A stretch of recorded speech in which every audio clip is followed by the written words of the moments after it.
Coucou et bienvenue dans mon vlog numéro 4. J'espère que vous allez bien. Perso, ça va. Nous sommes le lundi 11 novembre. La météo, toujours pareil. De la brume, grisaille. Et honnêtement, ce matin, ça caille. Il est très exactement 10h24. J'ai les cheveux qui partent partout. Voilà. Ils sont mouillés, hein, ils sont pas gras. Je vous retrouve bien évidemment pour continuer la blouse. Donc, je répète, il s'agit de la blouse Aria de chez Sophie Denis, je ne sais pas. Hier soir, j'ai encore un tout petit peu avancé, j'ai fait la parmenture. Donc là, il s'agit bien de l'empiècement dos, donc la doublure en gros. Donc là, vous voyez, hein, c'est comme ça à l'intérieur. Et donc ça va aller dessus. Et pour cette pièce-là, en fait, c'est soit je vais la coudre avec la machine à coudre, ou alors le faire avec une couture invisible à la main. Alors, comme le tissu est bariolé, je pense pas que je vais m'embêter à le faire à la main. Je vais le faire à la machine à coudre, ça sera quand même plus rapide. Et avant ça, je dois quand même encore faire un... Comment est-ce qu'elle appelle ça? Une couture invisible? Une sous-piqûre. Alors c'est bien parce qu'elle nous a laissé un lien de sa vidéo YouTube où elle explique cette fameuse sous-piqûre. Je l'ai regardée ce matin, donc parce que je comprenais pas trop ce que c'était en fait. Donc je vais m'occuper de ça. J'en suis à l'étape 5, je vous l'ai dit, il y a 8 étapes, donc on commence à se rapprocher de la fin. Une fois que j'aurai fait donc cette fameuse sous-piqûre et cousu l'empiècement dos, je vais pouvoir assembler les côtés et m'occuper des manches. Une fois que ça sera fait, j'aurai déjà une bonne structure en fait de ma blouse. Et là, je vais pouvoir l'essayer pour voir au niveau de... Là, si ça s'arrête ici à la taille ou plus haut ou plus bas, pour pouvoir ajuster ça et ensuite rajouter une basque. Sinon, je vous ai pas dit, mais ce matin... En général, j'évite de faire de la couture tout de suite le matin parce que j'ai pas encore les yeux en face des trous. Donc, j'ai continué le montage pour la vidéo donc, qui sortira dimanche, à savoir mon bilan couture. Je rebondis juste en fait sur l'affaire du son dont je vous parle.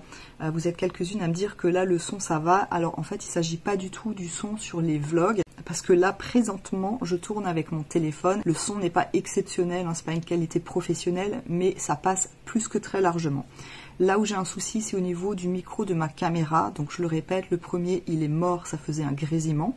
Le deuxième, je l'ai reçu, mais le son est affreux, ça fait un son un peu métallique comme ça. Et c'est bien là où est le problème, parce que j'ai tourné mon bilan couture avec ce fameux micro. Donc vous n'avez pas encore entendu le son, parce que je n'ai pas posté de vidéo avec ce micro.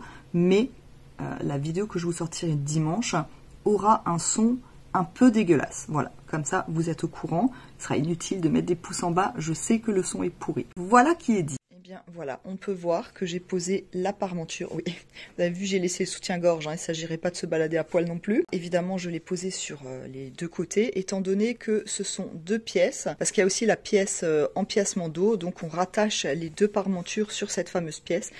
J'ai décidé de thermocoller les parmentures, hein, comme je vous le disais, je trouve que ça sera quand même beaucoup plus simple pour les boutonnières. J'ai également surjeté là, hein, comme ça fait un travail plutôt propre. Oh purée, on voit même le raccord à l'intérieur, si c'est pas merveilleux et magnifique, admirez-moi ce travail. Bon, il y a un décalage, mais on peut dire que c'est pas mal, hein.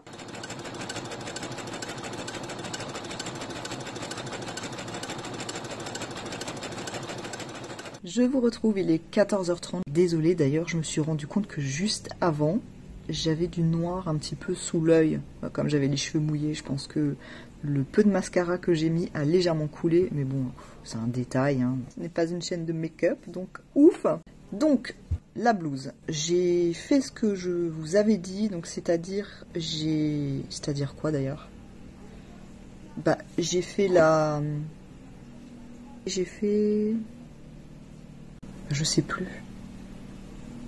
Bah si, en fait j'ai fait la couture que je vous avais dit. Je m'en souviens plus, mais c'était juste avant, donc normalement vous devriez vous en rappeler. Bref. J'en suis donc à l'étape 7, c'est-à-dire les manches. J'ai dû prendre donc les bandes pour les froufrous, parce que oui, je fais aussi les froufrous pour les poignets.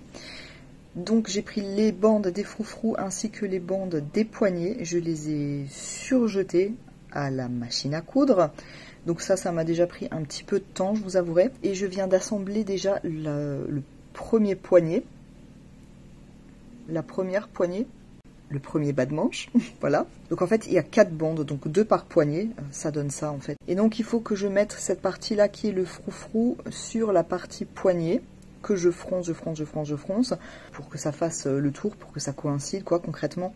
Je mets une épingle ici, et en fait, je mets une autre épingle là, en fait, pour avoir les moitiés, comme ça c'est plus simple, et la répartition se fait plus facilement. Je sais pas si je suis très claire. Voilà concrètement ce que ça donne. Donc là il y a bien en fait une bande pour le poignet, à l'intérieur il y a le froufrou et en dessous il y a la même chose que ça, donc le froufrou est pris en sandwich entre les 2 bandes. Donc là je vais pouvoir coudre, mais avant de coudre je vais déjà finir celui-là et donc le coudre. Voilà, bah écoutez, je vais terminer le poignet et puis tout à l'heure je ferai les manches. Bon ben voilà, je me suis plantée, du coup je suis obligée de recommencer. En fait j'avais fini mes 2 poignets, j'ai mis l'envers au lieu de mettre l'endroit contre le reste, donc c'est pas bon. Donc eh bien je vais reprendre mon petit poignet et puis je vais le terminer, histoire que je puisse enfin avancer, parce que là j'ai l'impression que il est 14h58, voilà, ça fait déjà une demi-heure que j'y suis. Comment dire que ça commence à traîner un petit peu cette histoire. Coucou, je vous retrouve, nous sommes le mardi 12 novembre. J'ai enfilé la petite blouse comme vous pouvez le voir, je suis trop contente.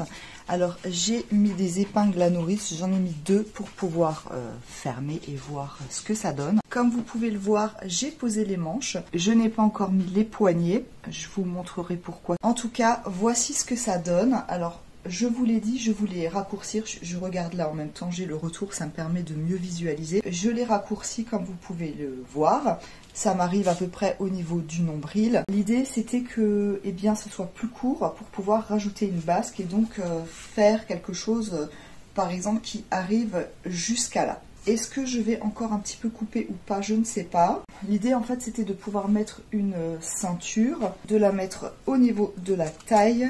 Voilà, comme ça. Paraît quand même plutôt pas mal, sachant que quand je vais coudre, bah, il y aura la marge de 1 cm, donc qui devrait être dans la ceinture. J'aime beaucoup l'idée.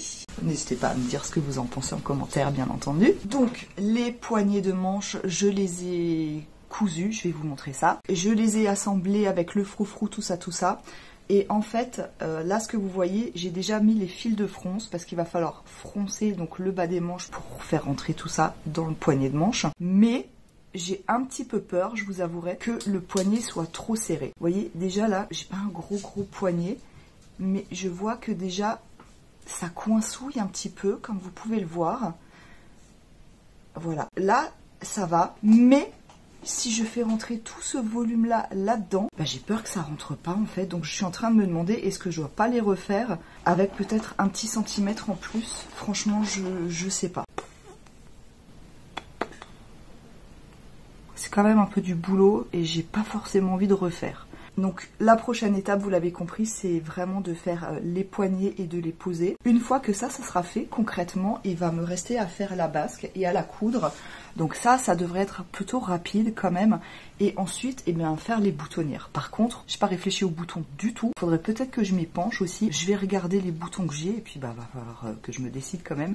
J'aimerais bien avoir terminé cette blouse aujourd'hui. J'ai mis quand même quelques doutes. Bon bah c'est décidé, j'ai essayé avec le poignet de manche et clairement ça fait trop serré. J'ai du mal à l'enfiler, j'ai du mal à l'enlever. Je suis pas hyper à l'aise, une fois que c'est posé, ça me serre. Donc je suis en train de défaire, juste pour garder le froufrou. Si déjà j'ai pas envie d'en refaire 15 000. Donc je vais recouper en fait des poignées de manches. Je vous retrouve, il est 15h10. Est-ce que j'ai avancé? Oui et non. Je vous avais dit tout à l'heure que les bracelets de manches étaient trop serrés. Bref, j'ai préféré carrément en recouper et j'ai rajouté 1,5 cm comme ça. Je suis sûre que ça passe et que je suis pas embêtée parce que là vraiment, fallait que je contorsionne mon poignet, tout ça. C'était pas possible. Les froufrous, j'ai gardé les mêmes, mais bon voilà, il a fallu que je refronce un coup. Je les ai posés, mais j'ai également fermé à la main. J'ai fait une couture à la main sur les 2 poignets tout autour pour pas que ça se voit. Là, vous le voyez, c'est l'envers. Et là, vous voyez l'autre qui est sur l'endroit. Donc, on peut dire que c'est très propre, c'est parfait. Je suis très contente. Est-ce que je vais avancer? Non, parce que j'ai rendez-vous à 15h45 chez le vétérinaire. J'ai dû appeler un petit peu en urgence, entre guillemets. J'ai ma petite Mimi qui a une blessure, je sais pas trop ce qu'elle a, mais déjà en fin de semaine dernière, je trouvais qu'elle sentait mauvais de je ne sais où, donc j'avais un peu regardé, j'avais rien vu, et hier soir j'ai quand même vu qu'elle avait une plaie près de l'oreille, et franchement ça pue, c'est une infection, donc oui je pense que clairement c'est une infection. Donc bref, je vais pas tarder à aller chez le vétérinaire, je sais pas pour combien de temps j'en ai, et ensuite ce sera l'heure de faire le repas, hein, concrètement presque. Donc je vais quand même essayer d'avancer, j'aurais bien voulu la finir aujourd'hui, mais ça me semble très improbable. Voilà. On sort juste du vétérinaire, ma petite Mimi. Ça va Mimi? Bon bah voilà, on se sent plus légère de 113 balles quoi. Et on espère que Mimi ira vite mieux. Hein ma chouquette? Bien rentrée de chez le vétérinaire, et Mimi a tout de suite voulu sortir de la maison. Bon, je peux pas l'empêcher, c'est un chat qui a vraiment l'habitude d'être dehors, donc voilà. En plus la litière elle ne connaît pas, malgré mes tentatives, elles sont malheureusement restées infructueuses. Bref, en tout cas il semblerait que soit elle a fait une grosse bagarre avec un chat, soit elle a une otite, en fait elle est à vif dans une partie de l'oreille. Je pouvais pas vraiment le voir parce que c'est vraiment un peu plus à l'intérieur. Donc elle a bien nettoyé la véto, elle a mis de la crème et elle a eu des piqûres d'antibiotiques et d'anti-inflammatoires. Voilà pour le chapitre Mimi. Alors, on croise les doigts pour qu'elle aille mieux et que je ne sois pas obligée de retourner chez le vétérinaire. Bon, sinon, je pense avoir un petit peu le temps quand même de me mettre à ma blouse. J'aimerais bien poser la basque. Faut juste que je vois la longueur, mais ça encore, j'ai envie de dire, c'est pas hyper grave. Au pire, je pourrais toujours raccourcir si c'est trop long. J'ai finalement changé d'avis, je n'ai pas fait la basque. Je me suis occupée des boutons et des boutonnières. Tadam! Voilà ce que ça donne au niveau des raccords. Je suis trop contente. Forest. Forest. Bon, on a un squatter. Maintenant, je vais pouvoir faire la basque, mais je m'en occuperai un petit peu plus tard. Je sais pas encore à quelle longueur, mais j'ai coupé le reste de tissu qui me reste, en fait. J'ai fait 2 bandes comme ça, alors on voit bien que si je mets là, ça va faire carrément robe. Donc, je me demande si je vais pas tout simplement prendre une basque et la plier en 2. Faut que j'essaye. Comme ça. Ouais, du coup, est-ce que ça va pas être trop court? Bon, je vais faire une tentative et je vais voir ce que ça va donner. Par contre, ce que je vais faire, c'est que dans le bas, ici, au niveau de la parmenture, en fait, ici, je vais faire une petite couture morte, on va dire. Comme ça, à ce niveau-là, ça bougera pas, ça restera fermé. Donc, on pourra ouvrir les boutons qu'il y a ici, mais ici, ça sera fermé. Je sais pas si je suis très claire. On va tester ça, on verra. Et avec un peu de bol, je finis ce soir. Sinon, il est 23h15. J'ai pas fini en fait. J'ai déjà coupé mon tissu donc pour la basque. Et je l'ai assemblé par les côtés et je l'ai surfilé sur ce qui ira au niveau du haut en fait. Comme pour le bas, il est probable que je coupe. Je me suis dit que ça servait à rien de le faire. Je vous laisse un peu imaginer le kilométrage en fait de surfilage. J'ai cru que j'en finirais jamais. Donc je les ai assemblés ensemble et ensuite j'ai fait 2 fils de fronce sur chaque bande en fait. Donc j'ai 2 bandes. Ensuite je fais endroit contre endroit comme ceci et j'ai déjà froncé en fait la moitié. Donc c'est déjà une bonne chose de faite, je suis plutôt contente. Par contre là je vais m'arrêter là parce qu'il est tard et je commence franchement à fatiguer des yeux. Donc je vais reprendre demain. Et demain après-midi normalement j'ai mon amie Carole qui devrait venir. Normalement. Bon, allez, bonne nuit. Je vous retrouve, nous sommes le mercredi 13 novembre et il est 12h25. Est-ce que j'ai cousu? Pas du tout. Je viens de finir les corvées, donc je suis plutôt bien contente quand même. Il faut quand même de temps en temps se mettre au minimum syndical de la maison, donc c'est chose faite, donc parfait. Hier soir, je vous disais que j'arrêtais là parce que je commençais à fatiguer sérieusement. Finalement, j'ai décidé de finir de froncer la basque à la blouse. Bon, j'ai un peu peur que ça fasse quand même très froncé. Donc, au pire, si vraiment ça ne me plaît pas, eh bien, j'ai envie de dire, faudra tout simplement découdre et recommencer. Voilà, je vous le disais, normalement mon amie Carole vient cet après-midi. Du coup, j'ai le temps de coudre la basque et d'enfiler ça pour voir ce que ça donne. Donc, je vais tout de suite m'y atteler. Voilà, j'ai tout cousu, donc le haut avec cette fameuse basque. Alors là, concrètement, ça fait clairement robe, mais je l'ai enfilé pour que vous puissiez voir un petit peu. Donc, voici ce que ça donne. Donc, si je me recule, là, vous voyez, ça va vraiment jusqu'au genou, là, concrètement. J'avais une robe comme ça quand j'étais enfant. Bref, le but en fait c'est de porter ça avec une ceinture, donc quelque chose qui soit quand même cintré, parce que là ça fait très très ample, vous voyez. Donc on va voir ce que ça donne. Hop, on va enfiler cette fameuse ceinture pour voir un petit peu. Hop, donc là au niveau de la taille, comme ça. Ouais, je sais pas quoi dire. Est-ce que là ça fait pas un peu trop blousant? Écoutez, je sais pas trop. Ouais, le problème, c'est que si je la porte là, en fait, on voit que les fronces sont à ce niveau-là. Ouais, je sais pas. Est-ce que c'est pas un peu trop froncé? Mais en même temps, si je la mets n'importe comment, ça risque pas de fonctionner des masses. Soyons clairs. Bon, là, je pense que c'est trop long parce que là, ça fait clairement robe et ça fait vraiment robe bouffante. J'arrive pas à prendre plus de recul. Je vais vous reculer quand même un petit peu. Hop. Voilà, est-ce que là on verra un peu mieux? Je me mets sur la pointe des pieds.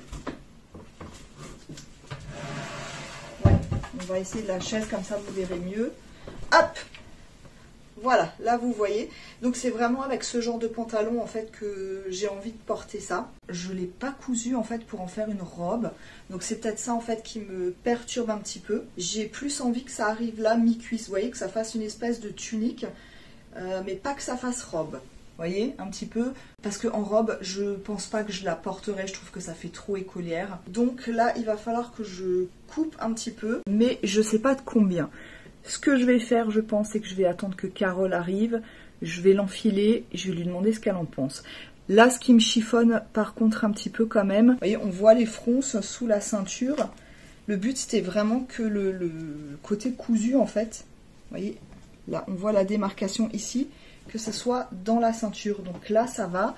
Mais je pense que s'il y avait encore 1 cm plus haut, ça serait peut-être pas mal. Je sais pas ce que vous en pensez. Je sais pas. Donc j'ai superposé là les 2 pattes de boutonnage et j'ai cousu ensemble pour que, en fait, eh bien, à partir de ce bouton-là, bien évidemment, on puisse ouvrir tout du long. Donc j'ai absolument aucun problème à l'enfiler. J'avais même juste le bouton ici du haut qui était ouvert et j'ai réussi à l'enfiler sans problème. Voilà, sinon écoutez, je suis plutôt contente. On dirait peut-être avec une ceinture un peu plus large. Il faudrait que j'ai une ceinture noire, mais noire unie et peut-être un peu plus large. Ouais, tiens, ça pourrait faire pas mal, une espèce de ceinture corsée. Je sais pas trop. Bon, en tout cas, il est fort probable que je vous laisse ici pour ce vlog.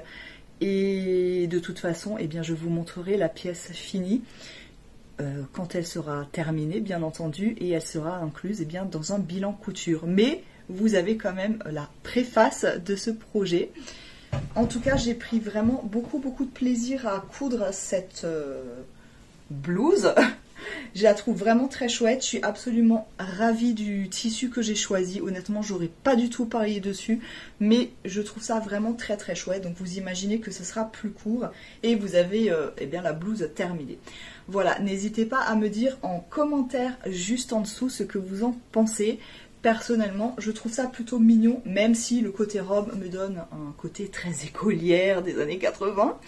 Voilà, il faut imaginer que je pense que, à mon avis, ça s'arrêtera là, donc il y a bien 10-15 cm à couper. Voilà, je vais quand même vous faire une petite vidéo portée que vous puissiez voir avec un petit peu plus de recul, mais je le redis, elle sera encore modifiée.